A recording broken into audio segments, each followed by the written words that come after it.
Hello and welcome to today's special webinar event where we'll cover the end of support for Windows Server 2008 and vSphere 5.5. My name is David Davis of Actual Tech Media and I'll be moderating today's event. Before we get started, there's a few things that you should know. We want this to be a very educational event, so we encourage any and all questions in the questions box in the GoToWebinar control panel. We'll have a dedicated Q&A session at the end of the event where we'll answer all your questions.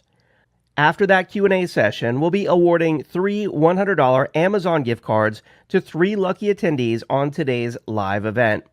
And now, I'm honored to introduce you to today's presenters.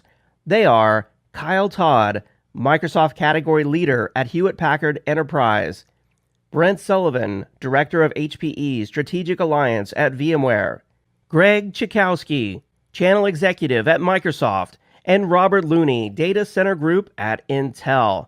And with that, let's get started. We're going to spend the next half hour talking about one of the major compelling events of 2019. I'll ask Kyle Todd from HPE to tell us what's happening with this race to replace. Kyle, can you net it out for us? Oh, absolutely.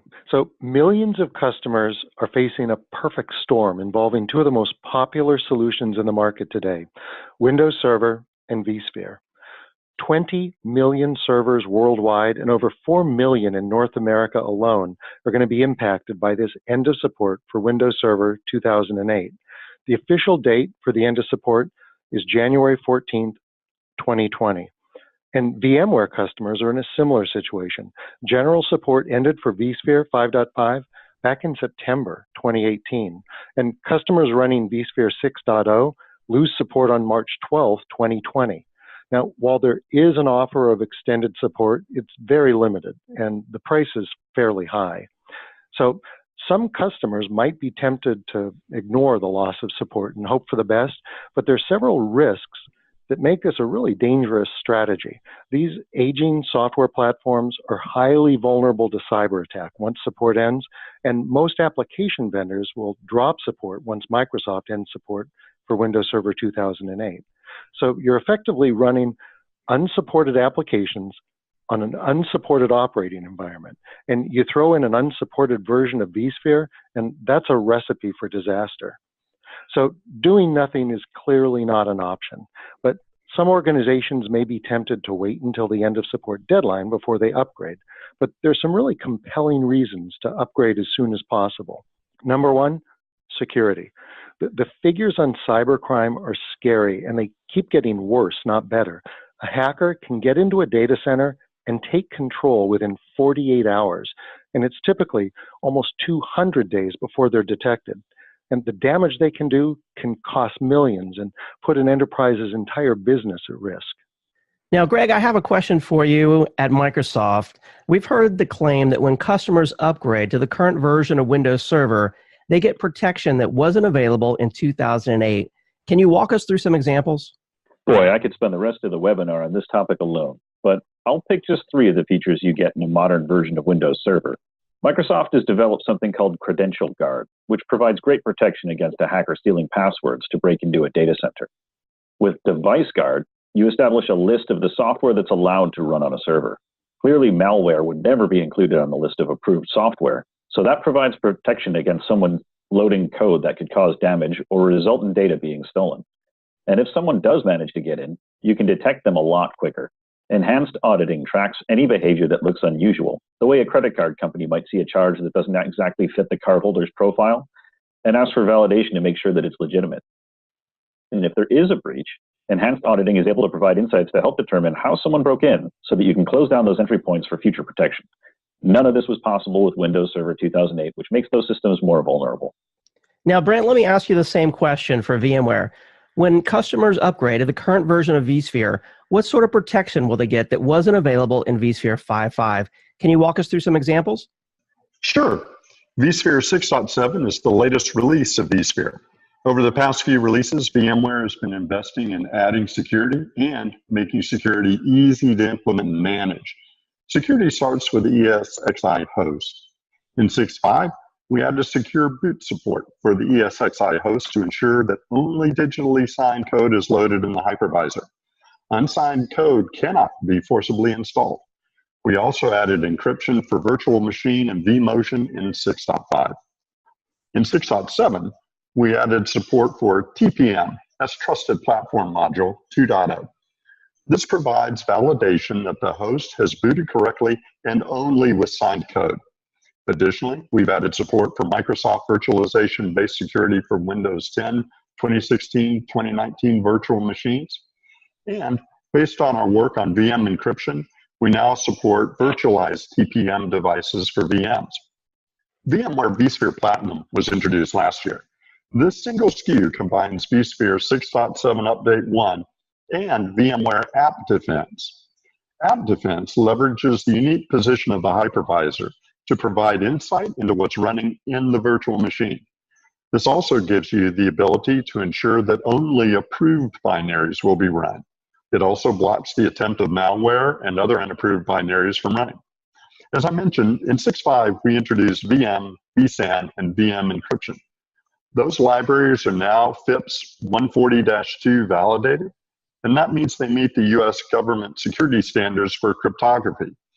This is a level of cybersecurity that wasn't available for vSphere 5.5 users on legacy servers. Now, we hear a lot about HPE's Silicon Root of Trust. To be honest, I'm not sure I've ever understood that properly. Can you walk us through the details, Kyle? Sure. So Gen 10 servers from HPE provide a lot of additional protection, and the core of it is the Silicon Root of Trust. When the server is manufactured, this digital fingerprint is created, and it matches the factory installed firmware. And at boot time, this digital fingerprint is verified. And if the firmware doesn't match it, then the system knows there's a problem and the server won't boot. In addition, you can set up the system so that on a regular basis, it checks to make sure that this digital fingerprint still matches the firmware. And if any changes have taken place, then fireworks go off. I should point out, HPE is the only volume server vendor to comply with the toughest guidelines for encryption for both the commercial market and the US federal government. So you combine that with the Silicon Root of Trust, and that's a ton of security against cybercrime. This level of protection, this encryption, this didn't exist when many of these legacy servers were installed with Windows Server 2008 or vSphere 5.5. So those legacy systems are much more vulnerable to attack. In addition to cyber protection, another benefit you've highlighted is improved IT efficiency. Is that a polite way of saying you're going to save money? Yeah, exactly. It's too crass to say you're going to save money, so we say it's more efficient. So I'm going to focus on one of the big advances that has taken place since 2008, and that's containers. Containers offer a number of benefits, but the easiest one to measure is cost savings. Containers make it possible to run more applications on fewer physical servers. That translates directly to less expense and less complexity. If you're running Windows Server 2008, VMs are your only option. Containers didn't exist. But when you upgrade to a modern OS, you can take advantage of both virtual machines and containers for the greatest possible efficiency. At VMware, we've made great investments to make sure that whether you want to run virtual machines or containers, both environments will be fully supported, and the operational efficiencies we bring to virtual machines will be available for containers as well. Now, Robert, at Intel, I have a question for you. A lot of customers might say that they've paid for those legacy servers years ago, and that the least expensive server is one that you've already owned. So what's the incentive for customers to buy all new servers? You must maximize your investments to drive your business. Servers, racks, data center infrastructure, and also the applications they serve. One of the largest costs for any data center is actually software license and support. Software charges are based on the number of processor cores or processor sockets. Reducing either of these will lower your costs. With the superior performance of modern Xeon processors, you don't need as many processors and cores to run applications. Fewer cores or processors means lower software costs. We did a study to determine the number of modern Xeon servers it would take to match the performance of legacy systems. In this example, we found you could replace 20 legacy servers with just 5 modern systems. From a financial standpoint, you can meet that business's performance requirements of that given workload with a total cost of ownership savings of up to 60% because of the performance improvements of the new hardware. And I'll bet there's a lot of software modernization story to be told too. Oh, that's right, Robert. I can give you a great example. vCenter Server delivers significant performance increases and efficiencies in 6.7 thanks to the VMware vCenter Server virtual appliance. Compared to vSphere 6.5, 6.7 delivers 2 times faster performance in vCenter operations per second, 3 times reduction in memory usage, 3 times faster DRS-related operations, such as power on virtual machine. All of these features allow you to do more with less infrastructure. No offense to our friends at Intel and HPE, but if we can help customers buy fewer servers, they can reduce their IT costs and also reduce the complexity of managing their data centers. Our last topic today is incredibly important, and that is cloud computing. Microsoft has announced special provisions for Windows Server 2008 customers who just take their legacy applications and run them on virtual machines in the Azure cloud. That seems like an attractive way to address the end of support deadline, and it avoids having to upgrade new servers. I agree, but let me make a couple of points. First of all, Microsoft is offering security updates if you move Windows Server 2008 to the cloud, but they're not offering OS support. They're not doing bug fixes and patches. So you'll still have the issue of unsupported applications on an unsupported OS. But the second point involves viewing the cloud as a temporary platform instead of looking at the cloud as an important long-term strategy. And where that comes into play is a study that IDC did, where they determined that in 2019, 85% of all public cloud customers are going to move some applications back from the public cloud for whatever reason, concerns about data confidentiality or performance or cost or what have you. But the point is that if you're like those 85% of those customers and you want to move applications back from the public cloud, well, you don't have that option anymore with 2008 because now you're dangerously close to the end of support date. Or in fact, maybe you've gone past that support date. So from our standpoint, rather than temporarily moving things to Azure with the idea that they're just going to stay there for a while, we think the long-term strategy really should be to upgrade your entire environment. Take those applications, move them so that they're cloud-based or that they can operate in a hybrid cloud strategy. We think that's the best plan because then you've got the ability and the flexibility to run applications wherever you want, and that's critically important. That's exactly right. At Microsoft, we're dedicated to the hybrid cloud model that Kyle's talking about. With Windows Server 2016 and especially our new release, Windows Server 2019, you've got the ability to take advantage of Azure features while deploying applications on-prem, so you get the best of both worlds. In fact, you can now even manage both Azure and on-prem environments with a single tool, Windows Admin Center. You'll find a similar list of benefits for vSphere 6.7 as well. vSphere 6.7 and VMware Cloud Foundation are the building blocks for the hybrid cloud. That's how we enable customers to seamlessly migrate workloads to the public cloud and back on premises. When customers build hybrid clouds on VMware, they get the freedom and choice and flexibility to deploy VMs and containers both on premises and in the cloud, all within a single operations model. And that's exactly what customers do want. According to that same study by IDC, they asked organizations, where would you ideally deploy your applications? And it's a mixed bag, 27% non-cloud, 25% public cloud, 48% in a private cloud. And that's what organizations need, the ability to pick the right deployment strategy that offers the highest value for the lowest cost. Most customers think that a core set of applications will continue to live on-prem or at a hosting company in a non-cloud environment. And one of the unique features about Azure is that it offers both on-prem and public cloud deployment. So for certain applications where data confidentiality is key, or where the data is subject to various regulations, Azure Stack on-prem is a great solution. And there's one important cost advantage for Azure Stack. When you take data out of the public cloud, you pay what's called an egress charge. With Azure Stack, there is no egress charge because the data is still right there in your data center. I've spoken to a number of customers who are going to temporarily move some 2008 applications to Azure Public, but in order to avoid paying that egress charge, they decided to put them on Azure Stack instead, which is also a great strategy.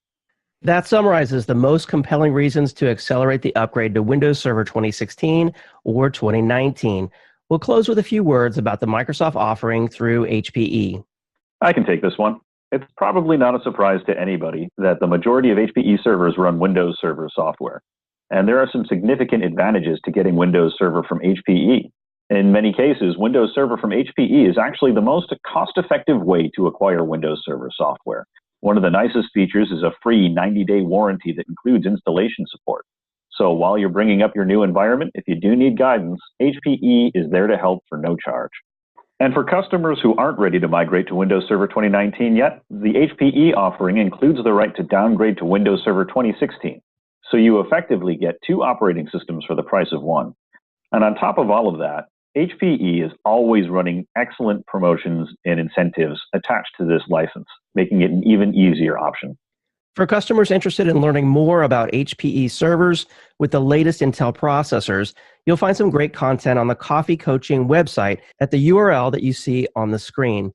Kyle, can you sum up the next steps? Sure. So the best idea is to reach out to your HPE reseller and your local account managers from HPE, Microsoft, VMware, and Intel.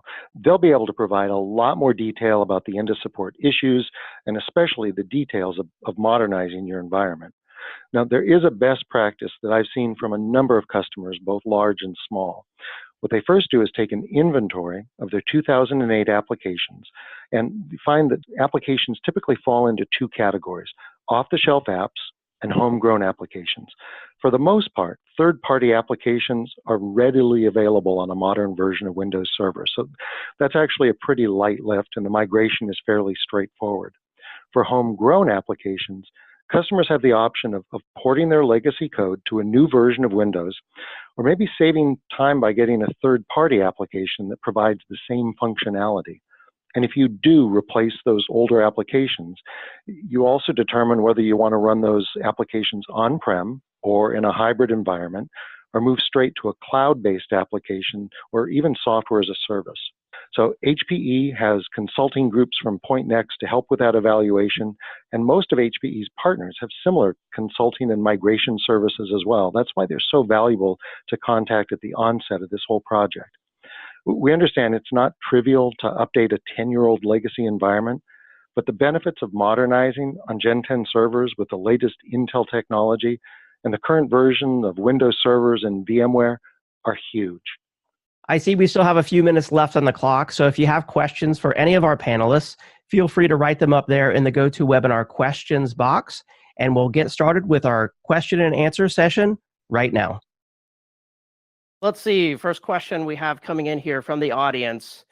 That question is for VMware, and it says, the viewer is asking here, I'm currently running vSphere 5.5 on ProLiant Gen 8 servers.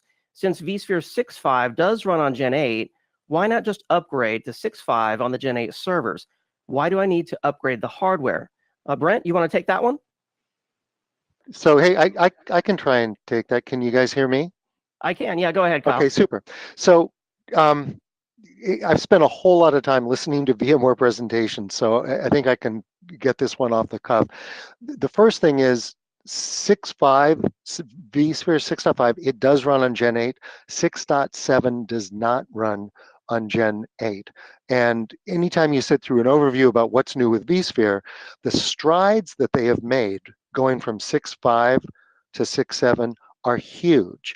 So if, upgrading to sort of yesterday's news instead of going to the thing that has all of the great capabilities is probably not the best strategy. And 6.5 doesn't run on Gen 10, so eventually when your Gen 8 servers aren't functional, then you're going to have the issue of going, all right, so we have to upgrade the hardware after all.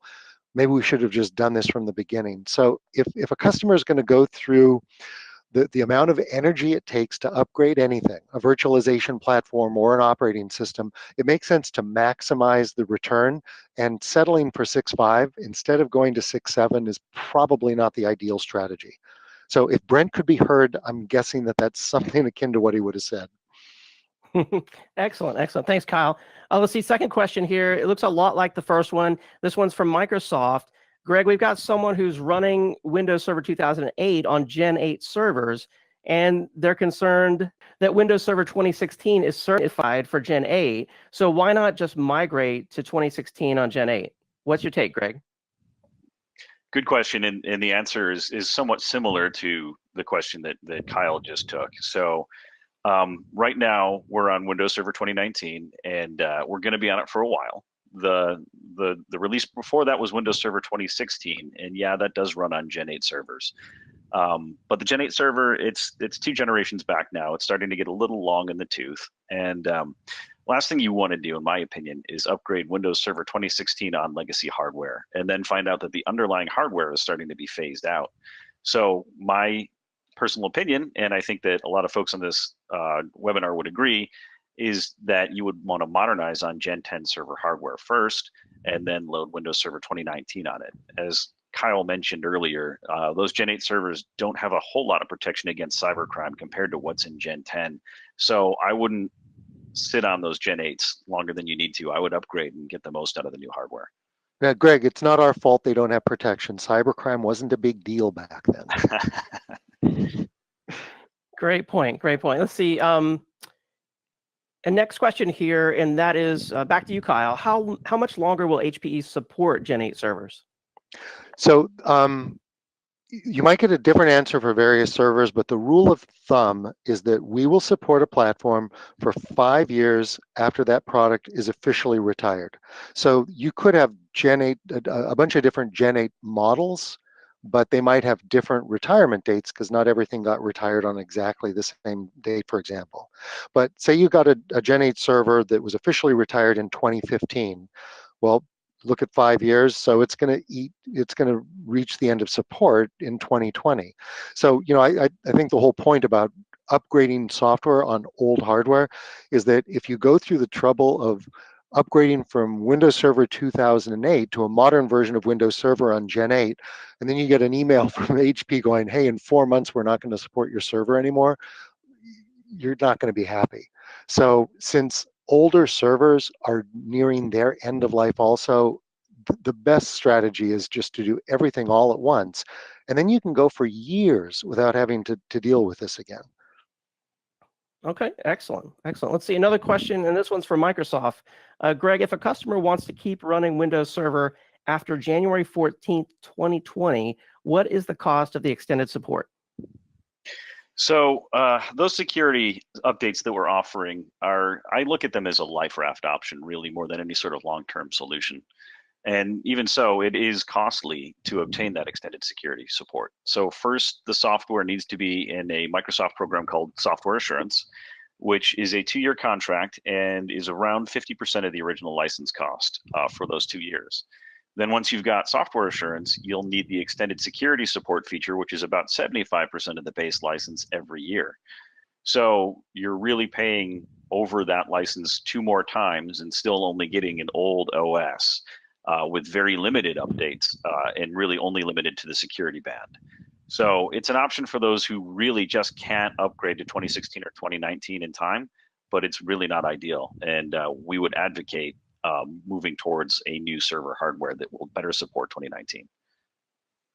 Excellent, excellent. Let's see. Another question here, back to you, Greg, is Windows Server 2019 stable now? Yeah, I saw that. I believe it is. I know that there's always a few bugs and issues with an early release. One of the things to note is that HPE, when they launch their version of any new software that comes out, you probably have noticed that they take a little bit longer to release it. And one of the reasons that they do that is to make sure that it's extra stable and it's something that they can feel that they can support and put their name on when they launch. So the HPE branded version will have those additional security patches that should make it a more stable experience than maybe what first adopters might have seen when it was originally launched back in September. Yeah, okay. So we are at HPE, we're unbelievably long in the process of qualifying. So there were versions of or distributions of 2019 that were shipping months before we did. We finally started shipping in the beginning of April. But as Greg said, we are OCD about testing everything to the nth degree before we ever put our name on it. And so since we distribute Windows Server, we took months and months and months to just put it through all the paces to make sure that it was rock solid. Excellent. I appreciate that, conservativeness, making sure something's solid before companies are, recommended to put it in production. Well, Another prior to question. April 1st, everyone was angry at us. Right? Why haven't you guys shipped this operating system? And then after April 1st, it's like, oh, thanks for all the extra testing. Right. Now we're thankful. Let's see. Next question here. Does HPE support Windows Server 2019 on Gen 9 and 10 servers today? Yes, great question. We absolutely do. So Gen 9 is like the pivot. So the vast majority of Windows Server 2008 are installed on G5, G6, G7, and Gen 8. That's virtually all of the installed base. And then Gen 9 is sort of this transition between these two generations. So 2016 is backward compatible with a couple of those servers. 2019 runs on only the most current, which is Gen 9 and Gen 10. So if you've got a Gen 9 server, you don't have a lot of the features like Silicon Root of Trust, and there's a ton of other stuff that's fantastic, but at least you're functional for running 2019. If you're on a Gen 8 server, you can't run Windows Server 2019. And I want to kind of follow up on Greg's point about, is 2019 stable?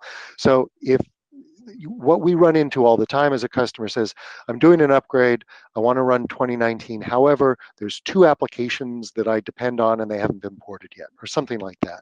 So what you can do is buy the 2019 distribution. And I know that when you get it from HPE, you can downgrade it to run in 2016 mode.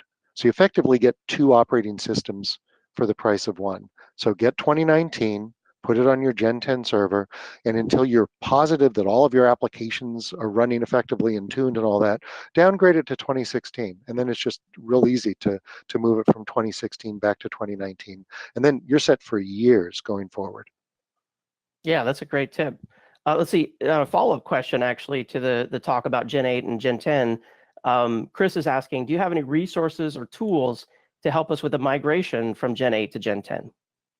Yeah, absolutely. So Point Next is our service group, and Point Next has a whole process where they sit down, they do a workshop, then they come up with a strategy, and then if the customer wants, they will do migration support also. So they are excellent at that. They've done this every time a major version of Windows Server has been retired.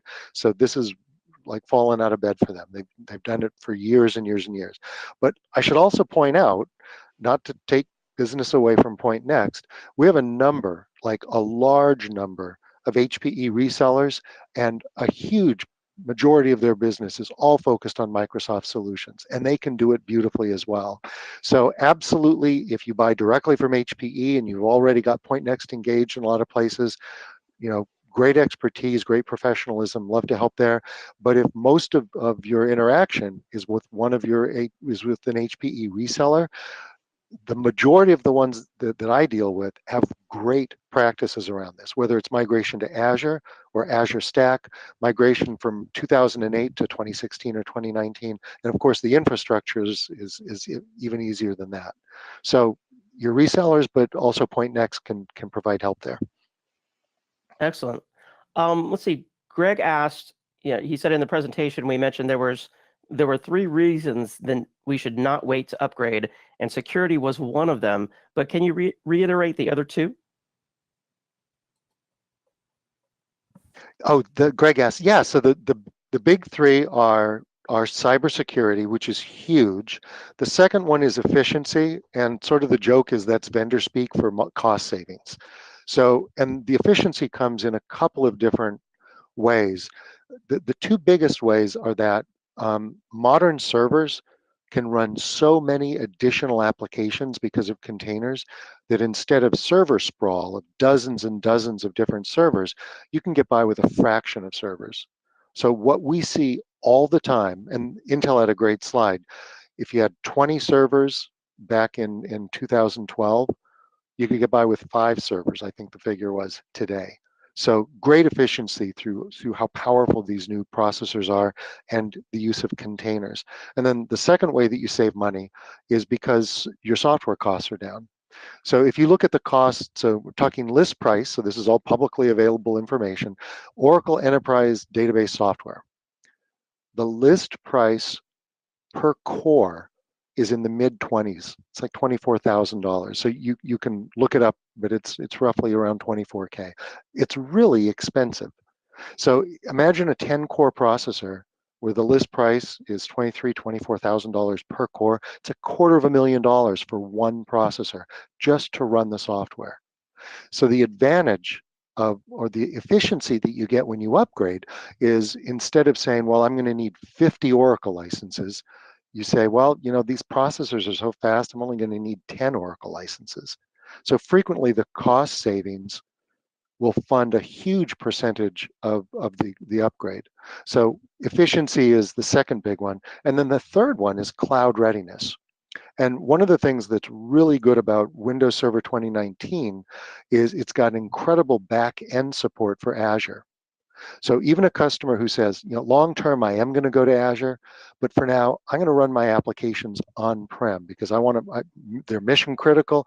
I want them in my data center. Or it's simply, I don't have the resources to rewrite all these applications. The benefit of Windows Server 2019 is the back-end support that allows you to do automatic backup and failover and all these other things in Azure. You get to take small steps into the Azure cloud, so that you're taking advantage of the easiest stuff that Azure offers without rewriting everything to make it cloud-based. So cloud readiness is huge. And as you know, Windows Server 2008 was created before the cloud was a real thing. And so it's definitely based on, this server always lives in your data center. 2019 acknowledges you're going to have a hybrid environment. Some of the machines are going to be there. Some of the applications are going to be SaaS, software as a service, and others will be in a hybrid cloud or on Azure Stack or in public cloud. So those are the three things: cybersecurity, cost savings, and cloud readiness.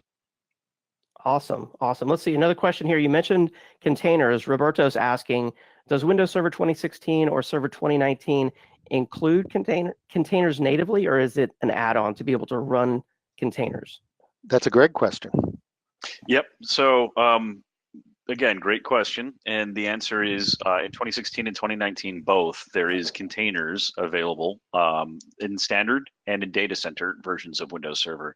And it is built into the operating system. It is not something that you have to go get an add-on. Now, just to couch that real quick, containers are, they're pretty simple compute mechanisms, but there are some additional layers that you might want to look into to help manage and support them. So, Docker has a technology out that helps manage container support.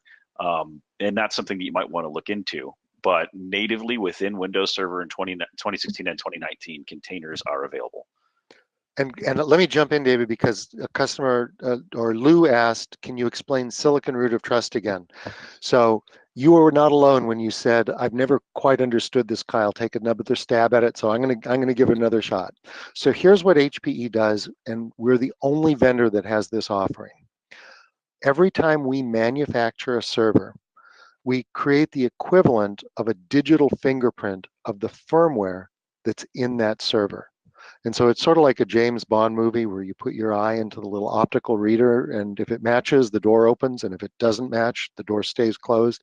That's like the silicon root of trust. So every time that system boots, looks at the digital fingerprint, and it says, does that fingerprint exactly match the firmware in this system? And if there's any deviation whatsoever, then the system is smart enough to know, okay, somebody has messed with the firmware. They don't match, and we are not going to let this system boot. The other thing that's unique, because there's some low-level functionality that, among other vendors, that will check at boot time. The thing that really makes HPE unique is that you can set up the system so that on a periodic basis, it looks at the firmware and it looks at the digital fingerprint to make sure that it still matches. So you don't have to worry about the next time you boot the servers to verify that the firmware is still pristine. It knows periodically because you program it to check it periodically. And the stats that I've read is firmware is like greenfield new frontier for cyber criminals. That's like the next best thing, because there's been some really well publicized attacks against firmware that I won't go into now. But in general, people were so focused on keeping your application safe or keeping your OS safe that I think as a whole, vendors didn't think about the firmware being attacked. Well, that changed dramatically. And that's why with Gen 10 servers, you've got the silicon root of trust. Excellent explanation. Go ahead. Oh, and somebody said, can you update the firmware in HP? Yes, absolutely. And all of that is still acknowledged. We understand that the firmware is a process and there's going to be upgrades, but all of that is addressed in detail. Okay. And Dwayne is asking, so upgrading the firmware, will that also replace the fingerprint? There's a, let me see if I can find a pointer to a white paper that goes into it. So while you guys are doing that, let me see if I can get so I don't oversimplify the answer. Okay. And if not, okay. then we can post it somewhere. Absolutely. Yeah, we can get back to Dwayne. Yeah, but in the end, all of these tools do require you to have secure access to be able to manage these things, and HP does make that available in their implementation. So over time, it's not shipped from the factory and it's done, and you'll never be able to manage the device. It's shipped to you securely, and you're able to manage this thing as a secure, just as you would with any other security controls. The right administrators have access to it. Exactly. Yep. Excellent. Hey, and I was going to bring up one other thing earlier when someone had asked the 3 reasons. Much of our discussion probably surrounded around kind of the looking back and looking over your shoulder and the cybercrime side. When we talk about the improved IT efficiency and they're ready for the cloud, even when we talk about the 20 to 5 servers, remember what's your job, right? We did have to keep the lights on in our organizations, but we also have to serve and drive the businesses forward. So going through a server consolidation opportunity when you do an assessment of your Windows Server or your VMware opportunity here is also an opportunity to recapture budgets and recapture data center space and infrastructure to plow into hopefully growing workload demands and growing the business. And part of that is rationalizing things that I plow into new data center infrastructure or investments I plow into new cloud services. So be thinking about this as that opportunity to serve the legacy more efficiently, but provide the transition point into a more efficient, more cloud-ready infrastructure for your company's business and growth. So it's a real clear call to action. You need to be going through these assessments in these times. And I know a question that got asked, but we haven't yet answered is, are there tools to help? There are, from all players involved in this.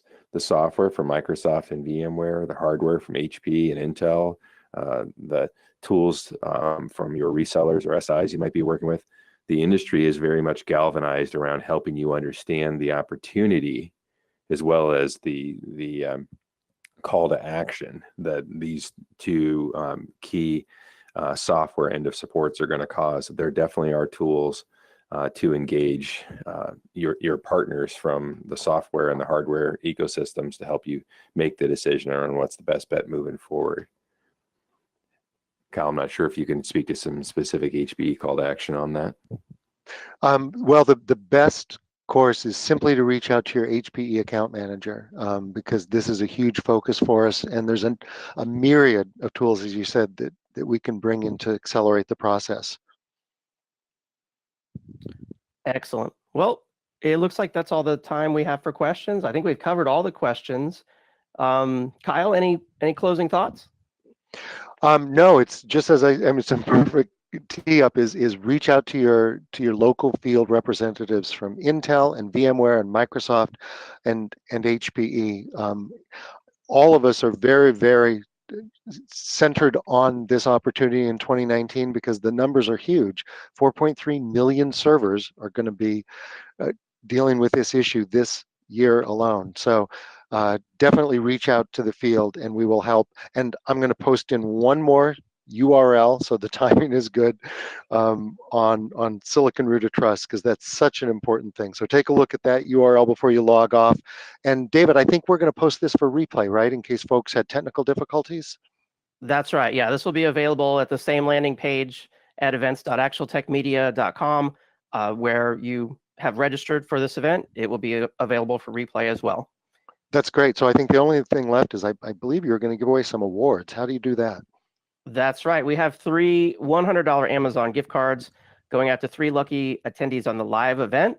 If you're watching this event on demand, I'm sorry, the drawings have already occurred. The first winner of an Amazon $100 gift card is Richard Chen of California. Second winner is Alejandro Ramirez of Wyoming. And third winner is Alicia Carlson of Nevada. Congratulations to all the prize winners. And thank you so much to today's sponsors, Hewlett-Packard Enterprise, Intel, Microsoft, and VMware. Thanks for making this event possible. And thank you to all of our attendees who joined us on today's event. I hope that you really enjoyed the event and learned a lot. And again, don't delay when it comes to upgrades. Contact your account representative. And thank you to all of our experts from HPE, Intel, Microsoft, and VMware for joining us. I hope everyone has a great day. See you next time.